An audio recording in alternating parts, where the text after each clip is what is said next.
So into this video, I am going to be sharing with you on how to make this very beautiful white garment sultana cap you're seeing right here on my head. And trust me, the making of this cap is very simple and very easy to make. So this is my material, this is my fabric. So it's just a little piece of fabric like this, and then I'm going to be folding this into 4 folds, as you see. All right, so here is into 2, here is into 4, and then fold again to make into 4 folds. Here where you have this closed end, so I'm going to be measuring. It depends on how wide you want your cap to be, so that is going to determine the length you're going to be using. So for me, I'm going to be using 10. Now that is why I am going to be marking 10 here. So make sure that your tape measure is on this tip of this closed side. So just place the tip of your tape measure at this tip here, and then begin to measure the 10 inches. So you're just going to measure the 10 inches at intervals like this.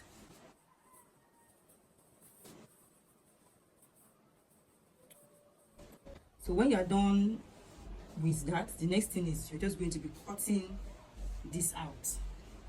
You're going to be cutting it out on the markings that you have. And after cutting, make sure to notch. I'm going to notch here, and I'm going to notch this side as well. Now, because of the type of cap that we want to make, so this is it. It is these pleats you have here. It is half of an inch, which is 0.5, 0.5, 0.5, 0.5, 0.5. So now to achieve this plate, this tiny plate here, you're going to be using 0.75. So what you're going to do now, after pressing this down, now you're going to measure 0.75 on your tape measure, and then you're going to mark 0.75. Here is it. So another 0.75, you're going to mark. Another 0.75, you're going to mark. Another 0.75, another 0.75, another 0.75, another 0.75, another 0.75, and then the last one here also is 0.75. So now you're going to be notching all the markings that you have. The 0.75 marking.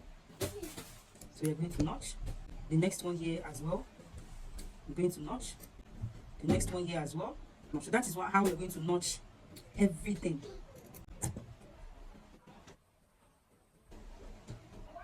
So when you open it up, this is how it should look like. This is what it should look like. So this is what is going to guide you when you are picking the pleats. All right, so that you can have, so that it can be equal like this. This is what is going to guide you. So after now, you're going to be pleating this, and that is where the other technical point is, the pleating of this cap. So now what you're going to do here is you are going to be pleating it one after the other. So now starting from this point, you're going to be folding it. So you can see this is one notch, this is another notch, all through. So now you're going to be picking them one after the other. You're going to be placing it like this. So you can see you're going to place it this way. Once you pick this notch, it comes under this, just like this. Patient. If you really want it very tiny like this, and you want it to hook up, you're going to go on to the next one, and it goes under this. Okay, but if you're making yours, you can be doing this directly with your sewing machine. You'll be stitching it directly with your sewing machine. There's no need of first doing it this way. Just go ahead to start stitching down with your sewing machine. Okay? The pleats are going to form to be very, very tiny and very beautiful. So that is how you're going to continue all through. This is another notch here. It will come underneath this one. It is going to come underneath that one, just like this. Another thing I advise you when making this kind of cap is don't use the hard interface. Okay, when you use the hard interface, it can make it very difficult and strenuous for you. Just use the soft interface, or use a stiff net. This net that they use when they want to make a ball gown for little kids. So those stiff nets, yes, you can use those ones. All right, you have the soft one, you have the medium, you have the hard. So you can use between the soft and the medium. It's going to give you a very beautiful cap. So that is how you continue doing everything. When you are done with this, then you